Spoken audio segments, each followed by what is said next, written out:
Alrighty, I'm live. Seeing as how this is the last show I'll be doing before Christmas, I'm going to have a little eggnog tonight. There won't be a show next Tuesday. I'll be working. But after that, not quite sure how my work schedule is going to work out.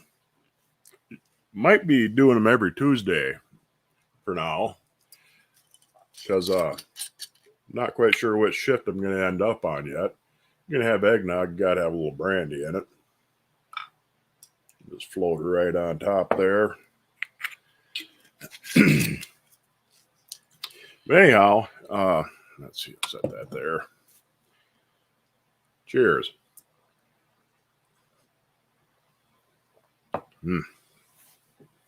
It's even better with the brandy just floating on top.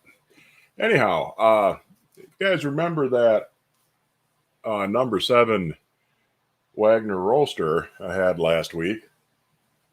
I got that all cleaned up, and as you can see, turned out real nice. I'm just tickled to death with the way that turned out. Let me flip it down the other way. Anyhow, that's a Wagner number 7 roaster, and like I said, it cleaned up really, really nice. Show you the lid there quick. You can see all the stuff reflected junk piled on my little desk there, but it came out really cool.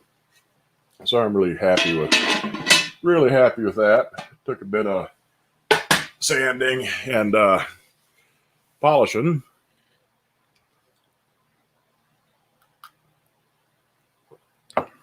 But it was definitely worthwhile. Anyhow, I don't really have anything planned for this show. I was just going to kind of chatter a bit and see how it goes. And yeah, it turned out good. Took it all the way down to 2500 grit with the sandpaper. Cleaned it up and started off with, I think, 320 or 380 grit. Needed a little bit to get it kitten alert wear. Oh, yeah. Decided he was going to become a house cat. Followed me in and doesn't want to leave. Found that the wood stove's nice and warm, so ain't going to go anywhere. So now I got myself a house cat, whether I want one or not. Probably for the best. He has been following me around when I go outside, and he's taken to following me to the car when I go to work. And he wants to go underneath the car, so it's probably not the best thing. Anyhow, yeah, like I said, that really cleaned up good. You know, cleaning up aluminum like that, you can use blue cap. Don't use yellow, it's got lye. Use the fume-free, non-lye blue can Easy Off. They'll take any old buildup and food residue off of it. And that's just basically a matter of sanding them down. You can usually start fairly fine. I mean, you don't need to start with 60 grit or something like that. Aluminum's pretty soft.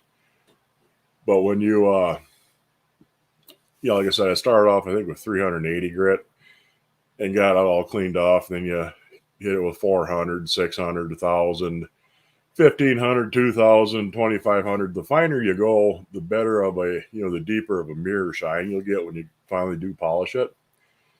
So it's just, a matter of time and patience. And once you get down to like 1,000 grit or so, it doesn't really take long to get the scratches out from the little bit coarser grits. And because that's what the sandpaper does. It just keeps getting it. You get the scratches from the last sanding out. And once you get down to the really fine grits, it goes real easy, real smooth.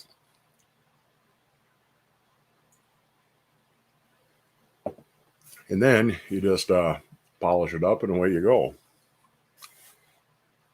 You got adopted by a stray cat this week.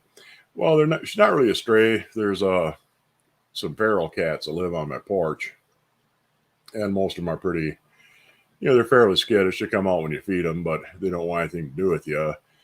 But this one here decided she wants to wants to follow me around, always getting in the way when I was going out to get wood. So, like I said, eventually she just decided to come in the house, and there she is.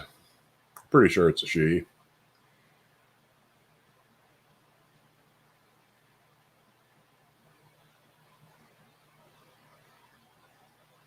Anyway, back up a little bit here.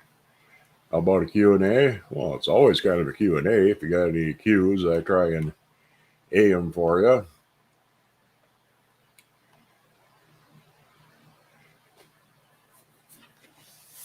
Put away your last cleanup from the lye tank. Let's see. Got a strange skillet today from an auction. Yeah, there are some pretty odd ones out there. You got a question. Got a number 7 fancy handle Martin Stove and Range round and griddle. Perfect condition. When was it made? Martin had 2 logos, the hamburger logo, and then they made that before, I think about the early 1940s. I think 1945 is usually when people say they changed it. After 1945 up into the 50s, when they closed, I think kind of like late 50s, early 60s when they shut down, they had the same lettering but didn't have the outlines around it, so it didn't look like a hamburger. It was more of a block logo. But other than that, there's, those are pretty much the 2 logos that they use for Martin. So, it's either before or after, 1943, 1945 in there, whether it's the hamburger logos are older and the block logo is newer.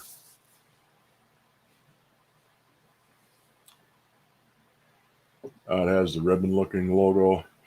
Yeah, then, it's got the outlines around the wording. That would definitely be, before 19. I can't remember if it was 43 or 45, around there somewhere.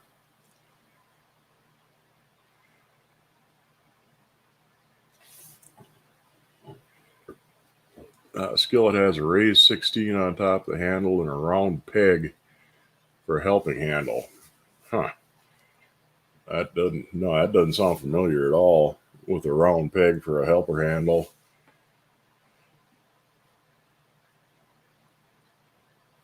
And a raised number like that. Yeah, I don't have any info on it. Maybe somebody in the chat does.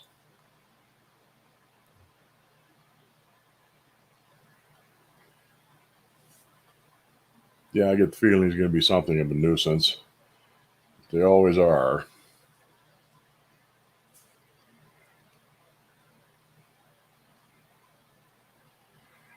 First time you got the combined package and save shipping notice from Goodwill. Chose the option, but they were 1 cent shipping anyway. Shipping and handling still applied. Yeah, it kind of defeats the purpose when it's one cent shipping anyway. But it's nice to get it all boxed up into one thing sometimes. Less chance of them losing one in the mail somewhere.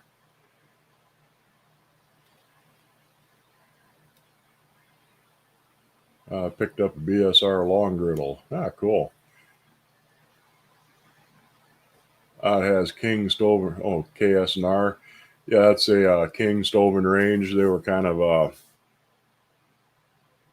just trying to make sure I remember everything right. They were, I think, a predecessor. There was Atlanta Stove Works, King Stove and Range, and Martin. They were all kind of interrelated. I think it started off as King Stove and Range, and then became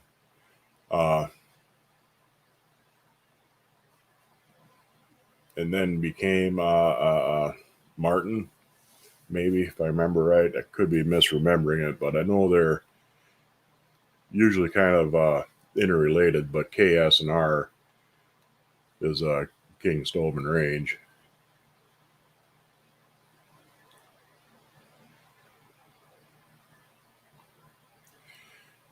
You got a number 9 lid. The lettering I've seen in red mountain lids before, but has lodge spike patterns and big ears. It could be an early lodge.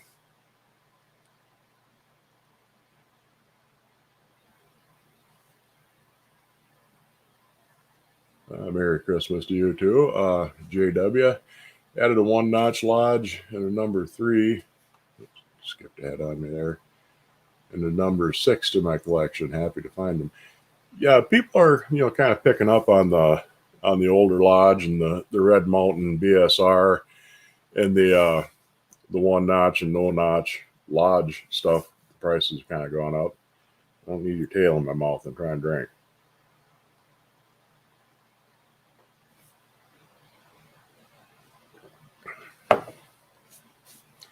Picked up a mini ham boiler for cheap. Cool. Looks great next to your full size ones. Yeah, you don't find cheap ham boilers very often. Even the little ones go for a pretty good price. Never seen a number 16 before. You can put your number 14 BSR. The thing is huge. Yeah, I've never come across any. I mean, the biggest ones I found are number 14s, but I think Wagner made a 16 and an 18. And there are some bigger ones out there, but they're pretty scarce.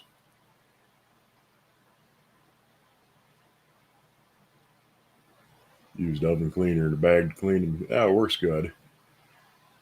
Forgot to tell you your advice on Lulu Big Iron seasoned well on top of the stove.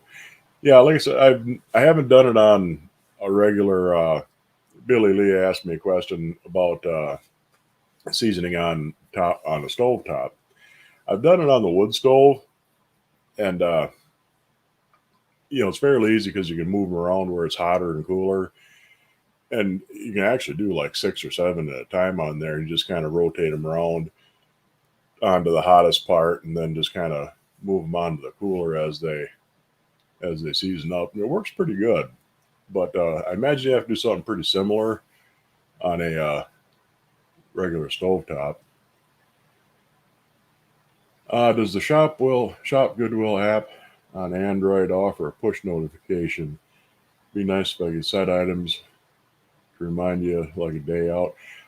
I don't know. I've never really looked to see. I have an Android phone and I've looked at the site a few times, but I've never really gone into it all that much. They might have notifications. You can favorite them, put them on a favorites list, but you got to keep track of it. There might be. You'd have to look through the app and see. Any recommendations for seasoning Kroomkaka iron on a glass stove top? Probably be easier to do them in the oven. If they have a wooden handle, cover it with Play-Doh and then wrap it with a couple layers. First, wrap it with aluminum foil. Cover it with Play-Doh and then put aluminum foil over the Play-Doh again, and that does a pretty good job of protecting the wooden handle from getting too hot. There, now you're down. Took all 5 burners and still took you all day. Yeah, as long as you keep it, keep the heat even on it so you don't, burn one spot or risk a chance of warping it.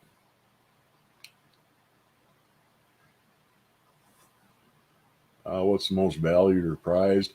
Probably the most valuable is a artistic logo, an artistic logo Erie that I have, and I got it dirt cheap, and they're worth about. I've seen them go anywhere from $250 to $400 once they're all cleaned up. Found that Erie kettle going about a month ago on live stream, had a lid on it. Well, the lid was a BSR camp oven lid, and I have to find a camp oven for it. Yeah, you'll run into that from time to time. You got, I have a number 10 slant logo Griswold Dutch oven lid that the wife had forever. And it'd be nice to find a slant logo bottom for it. I do have a number 10 large logo Griswold Dutch oven, but it's cracked, and I got to fix that one of these days. I got that pretty cheap. But, trying to find a bottom for a lid sometimes is almost as hard as finding a lid for a bottom.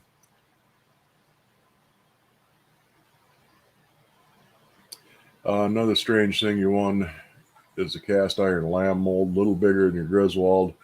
And the front leg is forward instead of tucked under. Any info on that? Uh, it could be a Wagner. Wagner made a lamb mold that looked very similar to the Griswolds, but I can't remember if their legs were different, exactly what the differences were. And there's a lot of ones that weren't marked at all. It's hard to say who made them, but I'm pretty sure the Wagner was a little bit bigger too. So it could be that. Oh yeah, he's getting to be quite the nuisance. He wants to climb around on me and all that. He found I had my cast iron cookbook stand sitting on the floor down here, and it has two iron balls hanging on cords to keep your pages open. Well, he found that, and that provided hours of entertainment for him, slapping the iron balls around and having them ding off the cast iron stand. Lamb mold. I guess your favorite is your Griswold, Dad's Griswold #8. Yeah, they're a lot of folks get stuff passed down to them, and get a lot of sentimental value to them.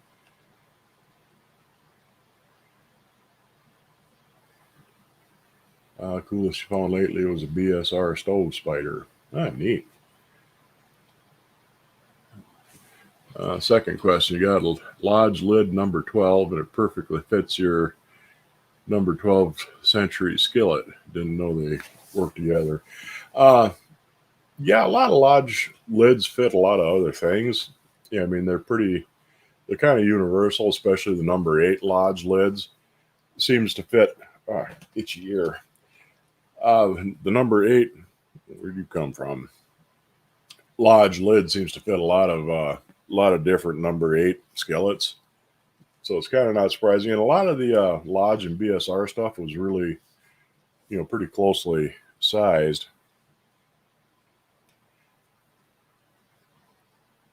Yeah, I've got an old #8 Lodge lid, and it fits perfect on my #8 Griswold Dutch oven. So that's always been the lid for that Dutch oven. Your Lodge lid even fits your Taiwan skillets. Yeah, like I said, there are a lot of out of my eggnog, silly cat. There's a lot of stuff that when you find a lid, a cast iron lid especially, it's just kind of a matter of matching up to see what it fits. Try it on different things and see what works. No, you don't need you on the keyboard. Get off of there. Yeah. Let me undo what you've done to my keyboard. There you go. Anyhow,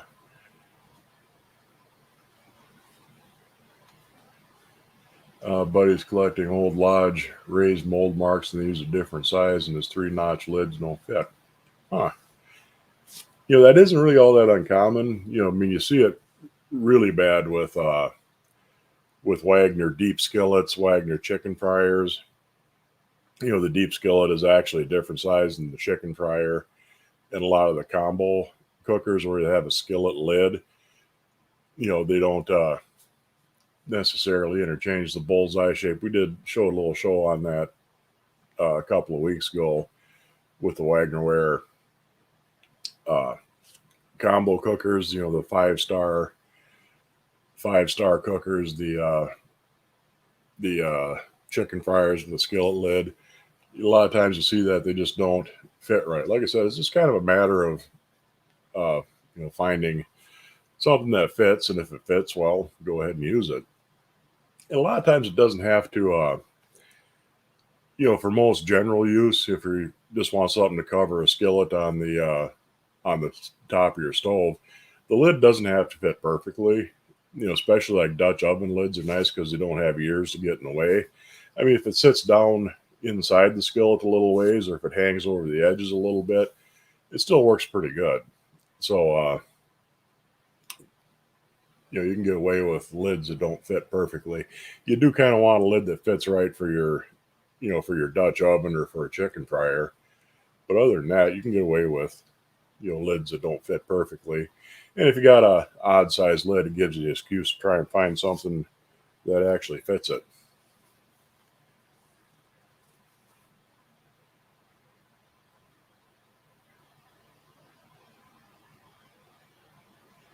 Is that a time top number 8? Not sure what you mean, Chip.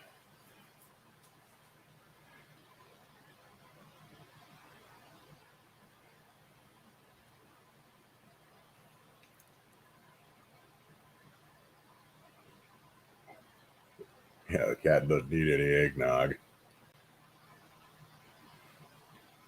I got a vicious animal in my home going to destroy the cast iron. I'm sure he'll get into all manner of trouble when they go to sleep and leave him unattended for a while. Hopefully, isn't too much of trouble getting him to figure out the litter box. He's been living outdoors all his life until now. The lid next to you looks like the lid you have on your old Dutch oven that you picked up in 79 or 80. You mean this one down here? Or the one above it? That kind of beehive. That beehive looking lid, that's a Crescent Ozark. That goes to a Dutch oven that I got. The handle's broken on it, and I'm going to see if I can fix that.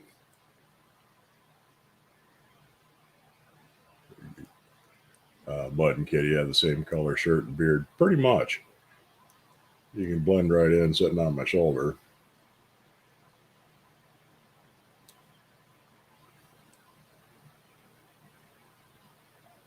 I had a gray and white one like him once. He was a champ of the litter.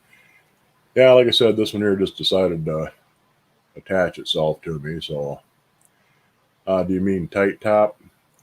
Yeah, that was that's what Griswold called their Dutch ovens and their lids for them. Tight top Dutch oven. Looks like a beehive. More squashed.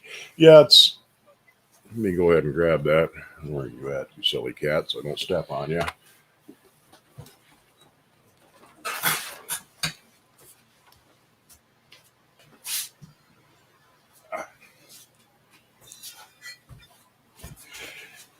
Yeah, it's not quite as high as most beehive lids. Beehive lids. I can speak after a small swallow of brandy. As you can see, there's a chunk missing out of the handle. I'm going to see if I can bridge that welding. I won't be able to do any welding videos for a while because I do my welding out on the porch and it's winter. But I will get some of the stuff welded up over the winter and show you the results anyhow. But yeah, I'm pretty sure I can fix that. But yeah, that's like I said, that's a Crescent. They're made in St. Louis, Crescent Ozark Foundry. They called it. I don't have the Dutch oven really handy. It's kind of buried in the pile over there. But yeah, that's the lid for it. It actually fits really nice on the that footed kettle I got. The footed kettle that I got about a month or so ago, and fits on there pretty nice. Not quite perfect, but works good. Set this guy aside. You're gonna behave yourself, cat, or you're gonna jump on me as soon as I sit down. There you go.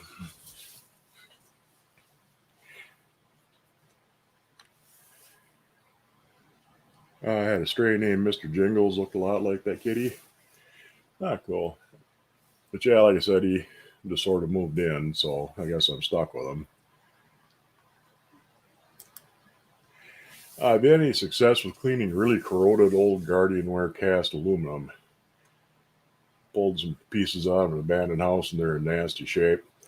Yeah, aluminum, it can oxidize and it can really pit bad. And I mean, they can be tough.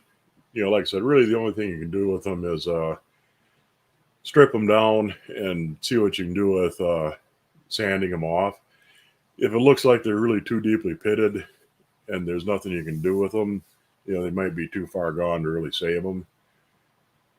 But with the texture, it'll be a little bit tougher. But then again, you don't have to polish it quite so much. Is a Griswold pot with a mismatched lid, a Griswold tight top, number 8 Dutch oven. Yeah, it is. It's and it's one that never had a bail on it. It's got the 2 tabs for the ears, and one is solid and one has a hole in it, so it's meant for just hanging it.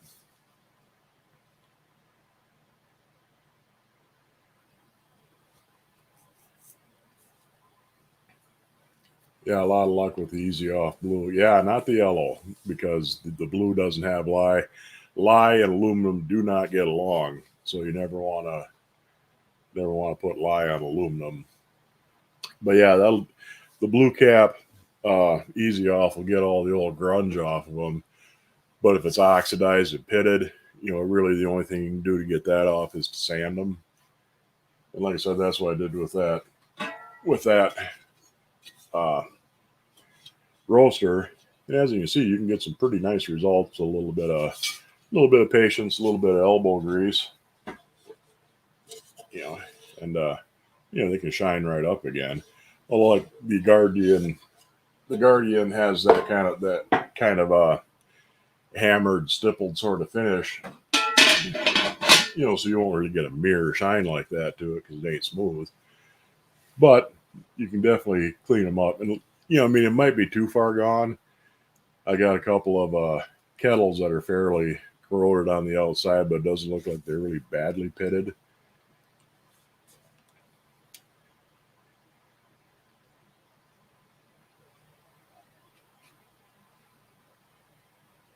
If it matches, find my email from a while back. More than welcome to yours. Oh, thanks. Yeah, I'll have to, once the show's over, I'll dig back through my email, see if I can find it. Looks like the kitten loves you. Apparently, he hasn't started trying to eat me yet. Yeah, the Crescent Ozarks let you have no brakes, but the Dutch oven is warped. Heated too much in the fireplace. Yeah, so it's kind of surprising some of the things you'd think would be impossible to warp. You actually can.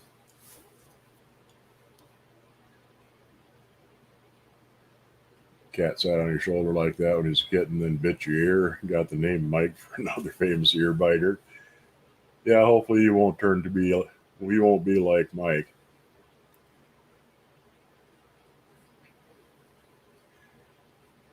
Let's see. Thanks for introducing you to Shop Goodwill. This year you supplied your culinary laboratory kitchen with the best stuff.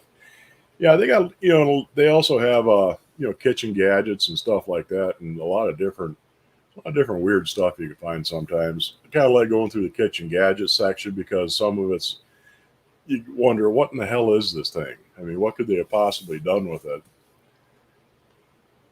Are you thinking the crud is just ages of congealed grease and dust? Yeah, well then that the blue cap Easy Off should definitely help with that. At least get you down to bare metal so you can see what kind of condition that's in.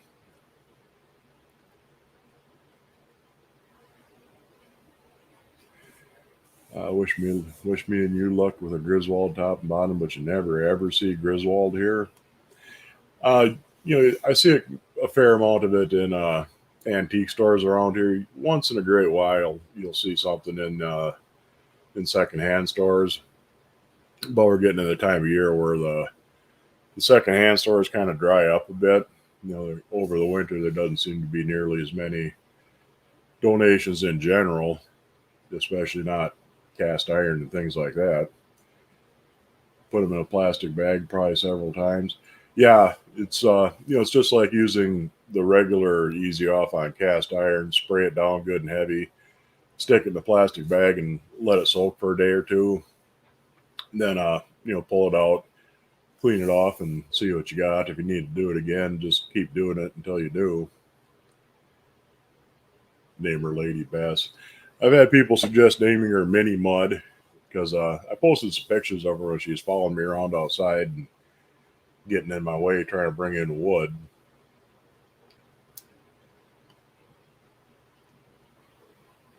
Uh, Dan was talking to a friend that had eye surgery a couple of weeks ago and is having problems. Yeah, eye surgery isn't much fun. My wife had both of her lenses replaced, and it went fairly good, but it's still not a good time. Yours has a bail and a perfect lid. The pot arrived cracked, and FedEx fully refunded the purchase. That's good. Yeah, I can probably make use of it. Nothing else. Get her welded up and do something that, and maybe give it away. I got several different cracked things, and different cracks and different kinds of breaks, and I'll get them perfected eventually, or I'll use them to perfect some of my welding techniques. And as I do, I'll probably give them away most of those, just to get them back out into steady use. And if you do end up with one of them, hopefully you'll let me know how it works. I know Cynthia ended up with the square skillet that I put a new handle on, and let me know how that's been working for you, Cynthia. A couple years ago, a friend gave you a Wagner aluminum saucepan he found, been used for changing oil filters. Couldn't remove the oil stains and had to get rid of it. That's kind of a shame, and it's probably for the best too, because the bearing material in engines has lead in it, so it might have picked up some lead too.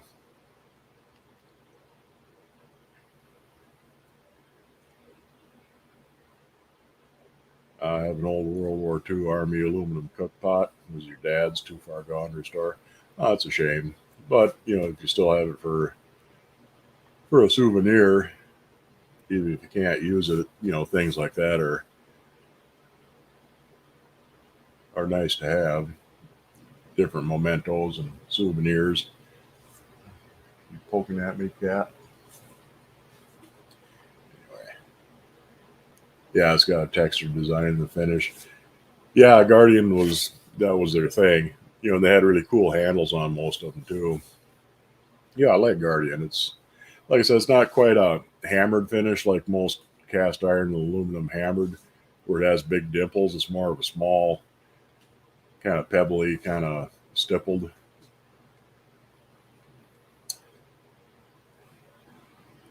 Soaking the glass lids in a tub of TSP water.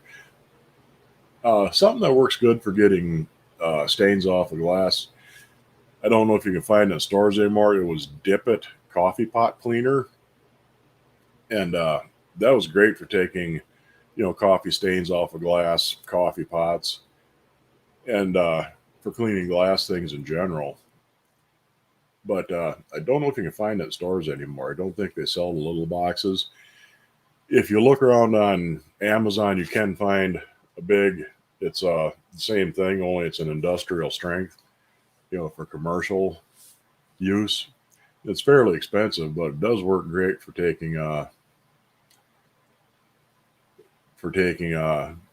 food stains off of glass and different things. You can use it on aluminum. It'll take food stains off there, but it doesn't really take grease off all that well. After the live, Cynthia's going to send Pawpaw Dan some pictures of her new Martin round griddle. That sounds cool. I only got the one Martin.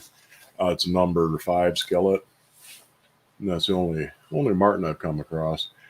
Does Ugly Hammered have a distinct hammer or random? It's pretty random. It's usually kind of faint, and overall the pans are kind of heavy and clunky looking. Even the Dutch ovens and there's Dutch ovens, chicken fryers, and skillets that are all ugly hammered. It's kind of a faint, shallow, random sort of pattern to them, and usually the skillets have kind of a stubby looking handle on them. It's kind of a short handle with it's kind of narrow in the middle and a little bigger, teardrop on the end. Once you see one, it's kind of hard to unsee.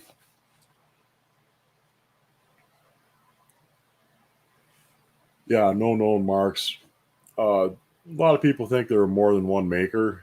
which seems kind of possible because there are some variations in them, but they all look generally the same.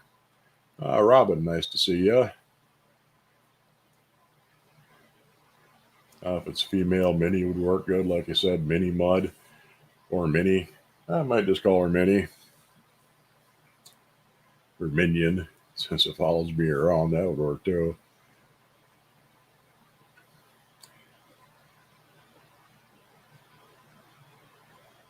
Let's see. Pretty heavy. Yeah, no name that's heavy. Yeah, the ugly hammers are usually pretty chunky. Pretty chunky iron, fairly heavy. A little crude looking. They're not. They're not really. Like the CHF where they had really nice, neat rolls. Some were deeper, some were shallower, but it was always a real distinct pattern. But yeah, the ugly hammer just looked like somebody, kind of randomly beat it with a hammer. Yeah, there were spaces between the indentations. Yeah.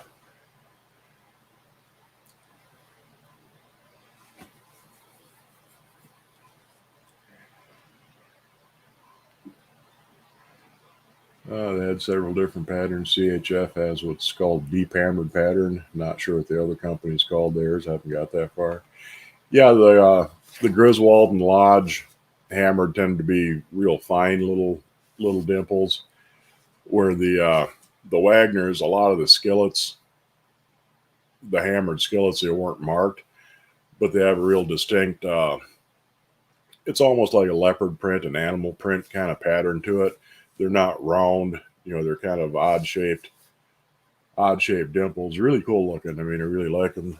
And, I don't have that really handy either. Otherwise, I'd show you.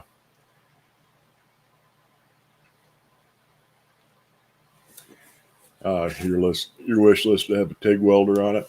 I've never done any TIG welding. Done a lot of MIG welding, wire feed, and stick welding. Tried welding a little bit of cast with a stick welder, but it's real hard to especially with thin cast. It's real hard to get your amps down low enough that you're not blowing big holes in it. I mean, it works. It works good if you're going to like weld a handle on with a high nickel rod.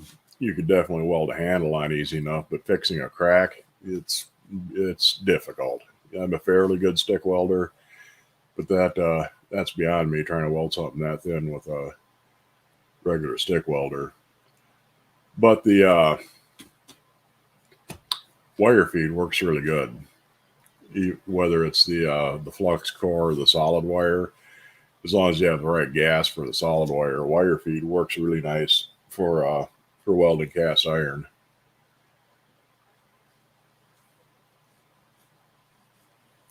Keep your Wagner square within hand's reach. That's the weekend skillet for burgers. Yeah, I mean, I kind of like square skillets. They definitely make sense. It's easier to get, for frying burgers with even eggs or anything. It's a little easier to get into them with a spatula than a lot of round skillets. Your grocery store right now, there's Lime Away powered by Dip It. Huh. I never heard of that. And I'm sure it worked great on glass, the Lime Away. I'm not sure if you could use that on aluminum or not. The Dip It, you'd have to make sure it was dissolved first before you cleaned aluminum with it. Clean stainless steel really good too. The Dip It did for like cleaning out a stainless steel thermos. They really got them nice and clean and shiny inside.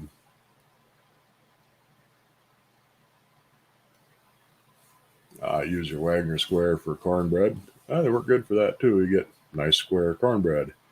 Is that a chicken by my left elbow? Why, yes, that is Robin. I'm glad that you noticed my magnificent cock in all his resplendent glory, newly refurbished, revitalized, and proudly standing once again next to my wood stove.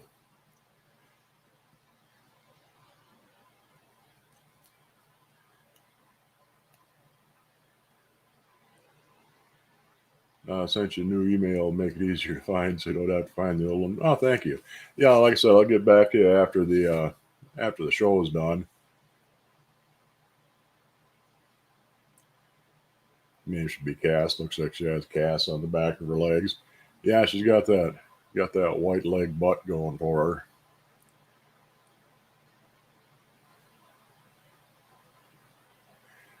Picking up 6 or 7 pounds of rib roast for $5 a pound. That ain't a bad price for rib roast. Hoping to roast in a Dutch oven or a skillet with a trivet under it. That sounds really good. Let's see here. What's my chicken's name? Well, I haven't named him. That's just my magnificent cock standing there. Do CHF lids have basting dimples similar to BSR? No, they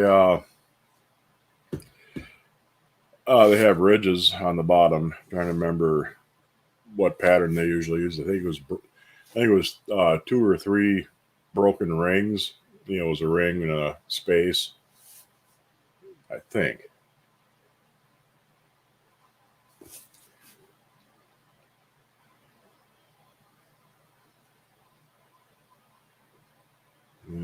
Yeah, you got me stuck now. I know him when I see him, but I'm just trying to. I can't quite bring it to mind. Yeah, I'm pretty sure the CHF they have a broken ring pattern for drip rings.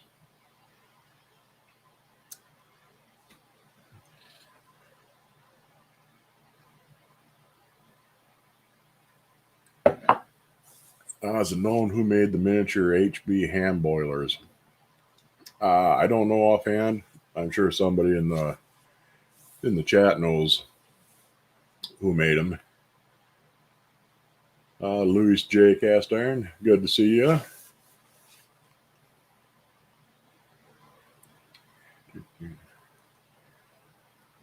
And so many comments you're trying not to make. It's hard not to comment on him. Yeah, you missed this, Robin. You missed the stream where I gave him the grand unveiling after I got them all repainted and all the cosmetic work done on him. Like I said, it turned out really beautiful. He did a real nice job on that. The cock looks highly polished. Well, sometimes you got a little clear coat, a little wax, keep your cock nice and shiny, because that way it draws more attention to him. I mean, can't say you didn't see my cock on this stream. Cats are so manipulative. Yeah, she's still hanging out back there.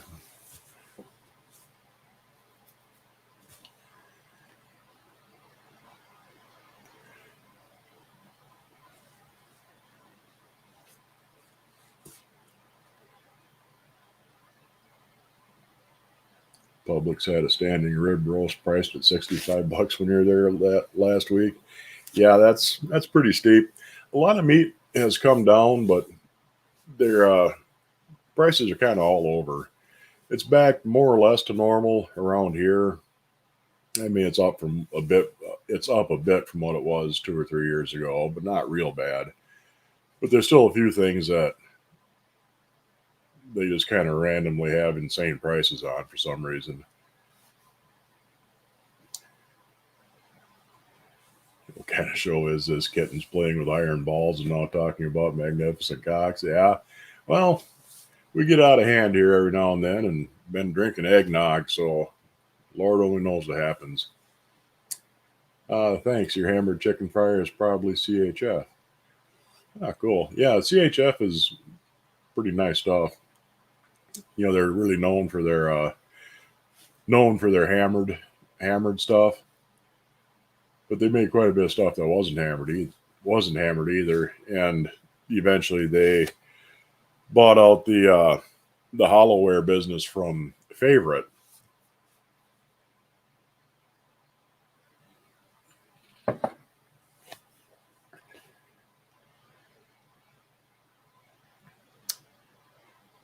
What's up with the rooster? Oh, I've had him for ages, and then last month, had a guy I worked with did some work on it, repainted him. He was just red, it's a big concrete rooster. He was just red, but he's always been outside, so it's getting paint was flaking off and getting pretty rough looking. So we did a little restoration work on him.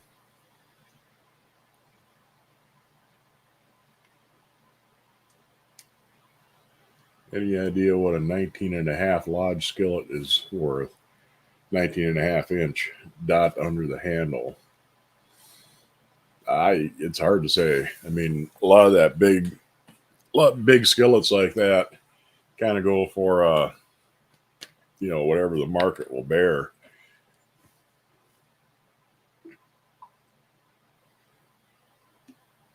Get a little more eggnog going.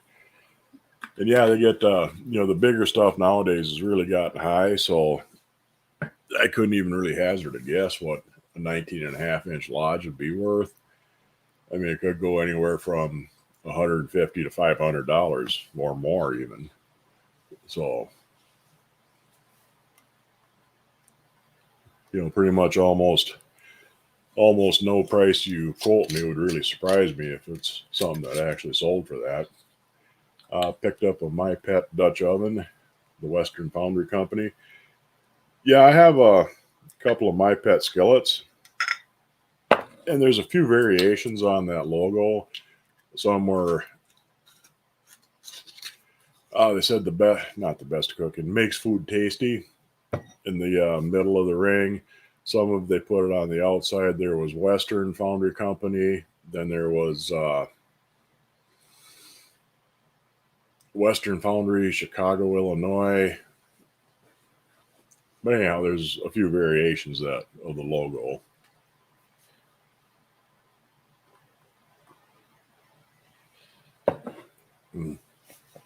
Meant your hammered chicken fryer is probably BSR. Well, that's probably even better. A lot of the BSR hammered stuff seems to be a lot harder to come by than Chicago Hardware Foundry. Yeah, I don't think BSR did a whole lot of hammered stuff. Everybody seems to have done at least some hammered at some point, but yeah, you don't see a lot of BSR or Lodge even hammered ware. Mostly what you're going to come across is Chicago Hardware, and there's a fair bit of Wagner hammered ware out there. But yeah, Chicago Hardware Foundry is kind of the biggest, the most common name with the hammered ware.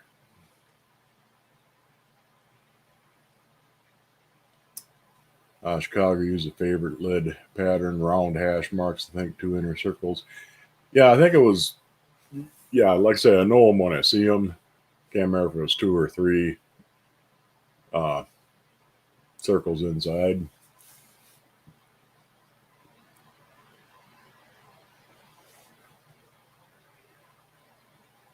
Yeah, walking stick was painful for the bull. Yeah, they usually try to hang on to that part of themselves whenever they get a chance. What's the story with My Pet? Any good? Yeah, they're fairly good. A little bit heavier than most, and like I said, the foundry that made them, or at least the name anyway, went through 2 or 3 different owners, different locations. Like I said, there was Western Foundry, Chicago, Illinois,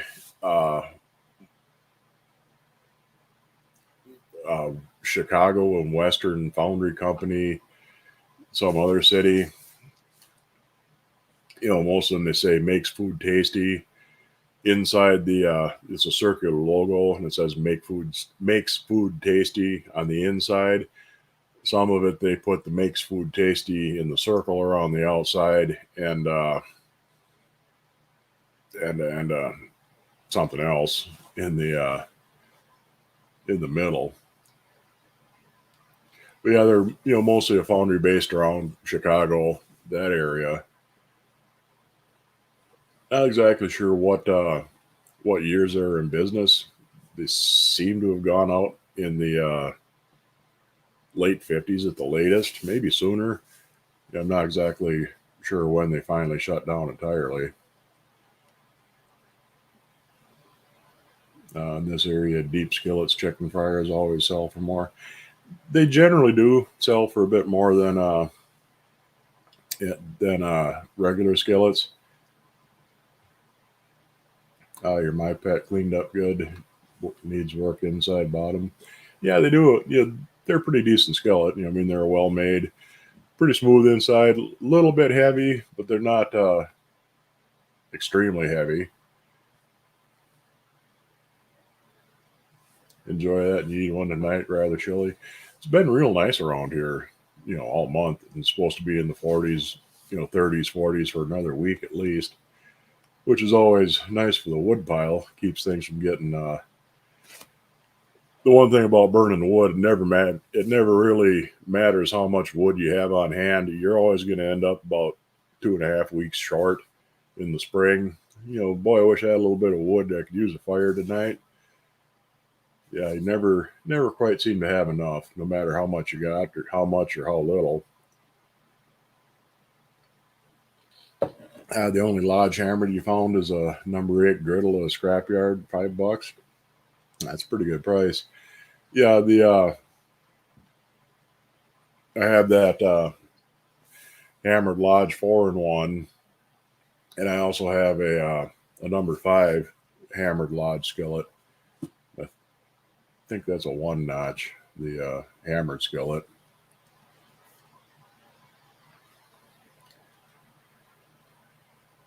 Are the tiny cast iron wood cook stoves worth anything? Yes and no. There's a lot of them that were made in the 60s, 70s. They're not hugely valuable. They usually sell, in a lot of them have little miniature accessories, little pots and pans and things that come with them. They usually go $30, $50 in there somewhere, depending on what's with them. There are some that were actual salesman samples that were. I know Favorite made one, and there's a couple other ones out there that were actually, miniature versions of the cook stoves they were making. They were, salesman's models, and you could show all the features. Those are worth quite a lot of money. I mean, those can go for $2,000, $3,000, $4,000 sometimes. But the ones you typically find, I think Crescent. There's a lot of them that say Crescent. A lot of them say Queen. Those, usually, $30 maybe. Sometimes up to 50, depending if it's got all the little doodads to go with it. Thanks to My Pet seems to be the only oval roaster around here at a good price. Yeah, if it's at a good price, I'd definitely grab a My Pet oval roaster, especially if it's got a lid with it, because I'm pretty sure that's pretty uncommon. Usually you'll see mostly skillets are what you find, but they did make, they had a full line of stuff, but I've never seen a My Pet oval roaster. You have a vintage lodge hammered chicken fryer. Dimples are fairly small and shallow. Yeah, I mean they had real fine hammering on them.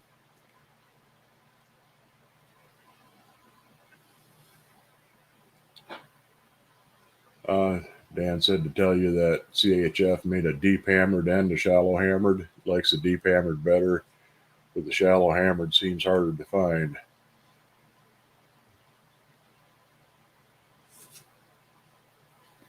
Yeah, for sure. You had almost 7 cord last year, and it was a mild winter. Yeah, you're always a couple of weeks short. I mean, you could use 2 or 3 more good fires at the end of the year, and you don't have quite enough wood. You can kind of scrape it out, maybe get a little fire, just enough to take the chill off. That's when you crank up the electric heater a little bit and just suffer through it for a night. The miniature ones, Dan, have 2 and all little pots and pans, all cast iron tiny. Yeah, they're a cool thing. Like I said, most of them aren't hugely valuable, but some, they're really the really nice salesman samples, salesman's models are really worth a lot of money if you do have one of them.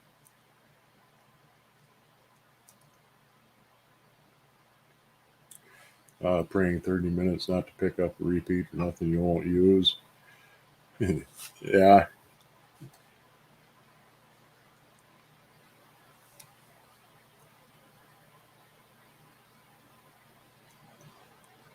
Said it was 28 degrees at your house this morning and cold all day. Well, it's about that here, which is pretty good for this time of year. I mean, 20s, 30s, 40s going into January, we're definitely ahead of the game. Usually it's a good bit colder than that already this time of year. But if things stay nice, like I said, it's always nice for it to be nice. Can't complain too much about a easy winter. Just say it's a cute tiny cast iron stove. Yeah, usually, like I said, most of the ones you typically come across, they'll say crescent on the door, crescent, or I've seen queen, and they're both pretty similar. And they're pretty nice. But if you look inside them, they're just kind of empty inside. Most of the salesman samples, they would actually have grates inside. You could actually use them. Really, you could build a fire in them if you wanted to. If they were usually a model of the stove, they'd have the oven and the grates and the firebox and all that, so they could point out their fantastic patented grates. And where the toy ones, they usually you take the lids off or you open up the oven door, it's just empty inside. Last My Pet roaster you saw had a $450 tag on it. Yeah, look, I've never seen a My Pet roaster, so yeah, I wouldn't be surprised if they're pretty scarce and pretty expensive. But yeah, if you've got an oval roaster for a good price around you, I'd definitely grab it.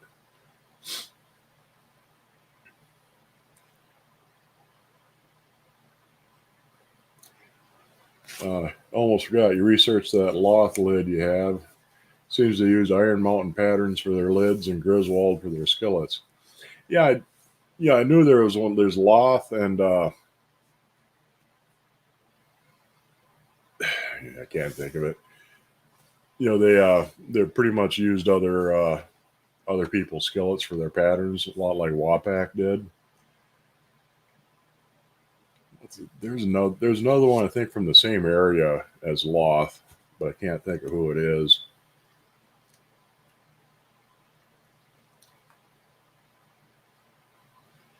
It'll be 250 degrees there in a week, like Texas. Yeah, yeah. You don't get a whole hell of a lot of winter in that part of the country, and what you do get isn't all that cold compared to around here, anyway.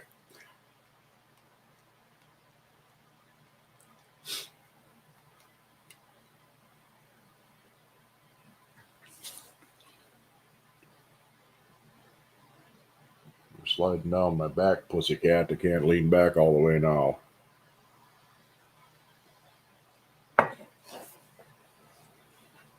There, get back up there.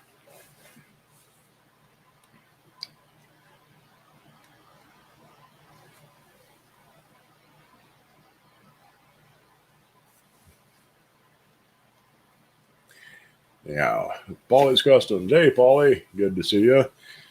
Have a little eggnog.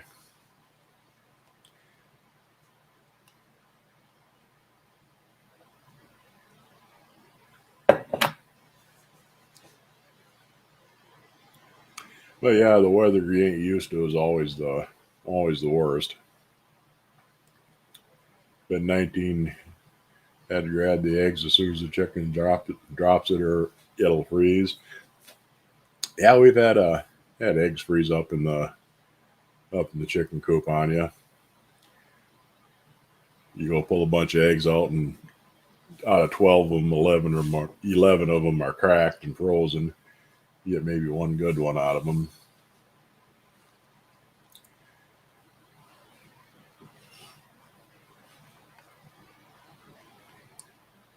Didn't Wapak use Erie patterns? Yeah, they used Erie. You know, a lot of Erie. They used some Griswold. Some that I'm fairly sure were Wagner. I've got one. Uh, I've got one Wapak. It doesn't have ghost marks, but it has butter marks. You can see where they filled something in. Not exactly sure what it was, but you know, just kind of going by the size and shape and position of the part that they plastered over. I'm pretty sure it was a block logo Wagner or an arc logo rather.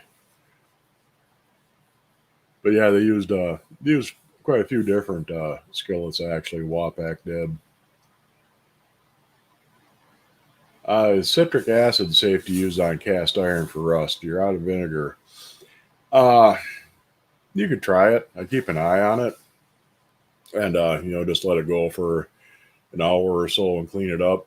You might have to clean it a little bit more, a little bit more better than you would with vinegar.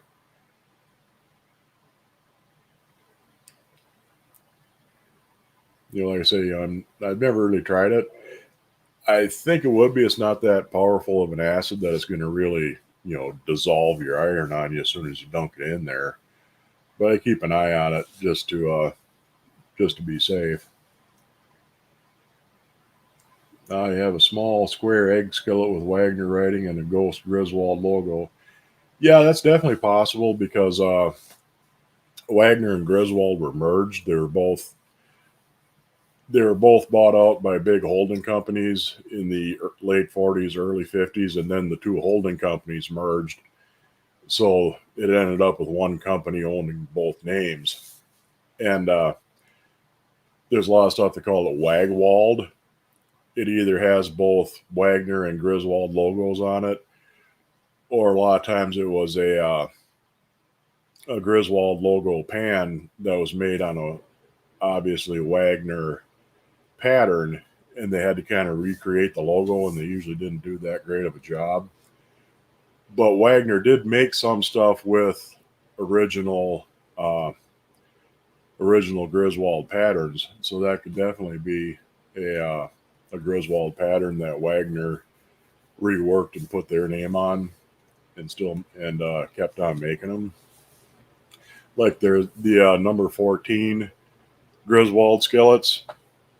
There's some that were made by Wagner, but they were marked Griswold. They were the original large logo uh, pattern, but they took the Erie PA off of it and the Griswold pattern number. But other than that, it's the same pattern that they use for the Griswold number 14s. But there's, like I said, there's a lot of stuff that's marked Griswold that's actually made on Wagner patterns, and they made all of that stuff at the Wagner foundry.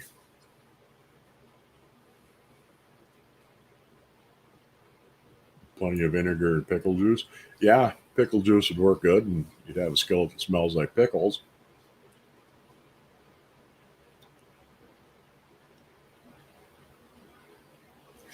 Always wondered what happened to the old Grizz patterns. Is there a chance that some exist?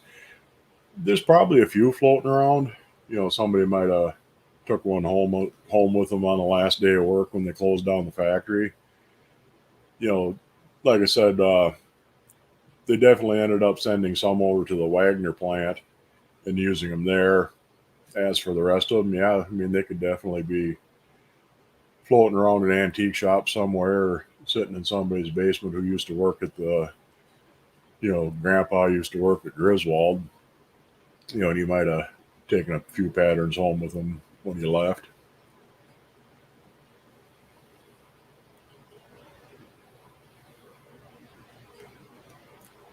Use what you got or get to scrubbing. Usually scrub, and still have to use vinegar.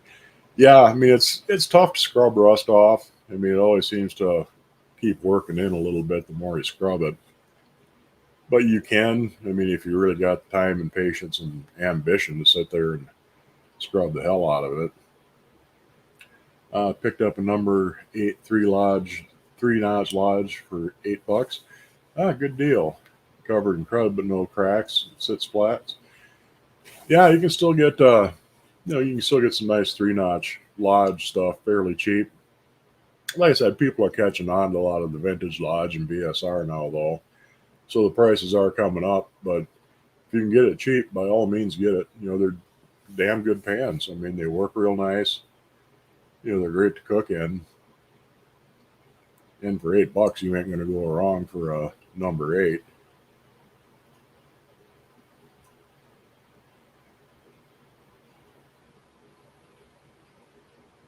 But anyway, it's been an hour and 5 minutes. We went a little bit over tonight. Me and kind of way down there. Me and the cat will wish you guys Merry Christmas. Like I said, there won't be a show next week. The week after, I'm fairly sure there will be. And might not have to do the alternating Tuesday and Thursday thing. Might be able to stick with just Thursday. Have to see how it works out. We're not quite set with how the shifts are going to work out after New Year's. But I'm hoping we can just stick with Tuesdays. It's kind of nice to have a definite time and date where everybody knows where you're going to be. And with that, I mean, there should be fewer ones that I'll end up having to skip if I'm just like a straight midnight shift. So because when I'm working afternoon shift, of course, I'm working when the show would be going on. But anyhow, I'll see you guys sometime around New Year's, more or less. I'm not sure exactly what day the first falls on, but I think I'll either be working days then or be working third shift. We'll see how it all shakes out after New Year's. I'll keep you posted if there's some definite change, but kind of figure on it then. No show next week. The week after, more than likely. So that's the way it looks right now. So we'll go with that. Everybody have a Merry Christmas. I hope you all enjoy yourselves. Get out and hang out with some friends and family, even the friends and family that you don't really like. But, you got to do it because it's Christmas. So go ahead and do that anyway. And if nothing else, put a little extra brandy in your eggnog and things will work out just fine. I'll see you guys later and good night. Merry Christmas.